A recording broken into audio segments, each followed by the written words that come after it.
ট্রিনা, আমি তোমাকে মনে মনে খুব পছন্দ করতাম, কিন্তু কোনোদিনও বলতে পারিনি। তোমার দায়িত্ববোধ, তোমার মানসিকতা, তোমার মনোবল সবকিছুই আমাকে সব সময় প্রভাবিত করে।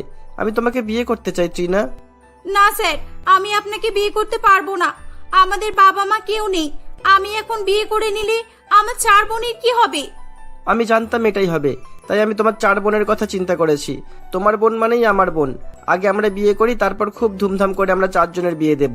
ওদের বিয়ের সব দায়িত্ব আমার, আমি কথা দিচ্ছি। না না, আমি এটা করতে পারবো না। আমার 4 বোন এখন পড়াশোনা করছে। আমি ওদের কথা না ভেবে নিজের কথা ভাবতে পারবো না। আমাকে ছাড়া ওদের কেউ নেই। রিল্যাক্স ট্রিনা, আমি কথা দিচ্ছি তো। ওদের পড়াশোনার দায়িত্বও আমার, আর ওদের বিয়ে দেওয়ার দায়িত্বও আমার। আমি সব সময় তোমার আর তোমার বোনদের পাশে থাকবো। ওদের কোনো অসুবিধা হবে না, আমি বলছি তো। কি হলো, কি ভাবছো এখনো? এবার তো হ্যাঁ করে দাও।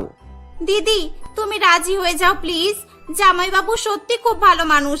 এমন মানুষ আজকাল দেখা যায় না। হ্যাঁ দিদি, তুমি না করো না, রাজি হয়ে যাও প্লিজ দিদি। ট্রিনা 4 বোন তাকে বিয়ে করার জন্য অনেক অনুরোধ করে। শেষ পর্যন্ত ট্রিনা এই বিয়েতে রাজি হয়ে যায়। কয়েকদিনের মধ্যেই রোহিত ট্রিনাকে বিয়ে করে ট্রিনা সহ তার 4 বোনকে নিজের বাড়িতে নিয়ে আসে।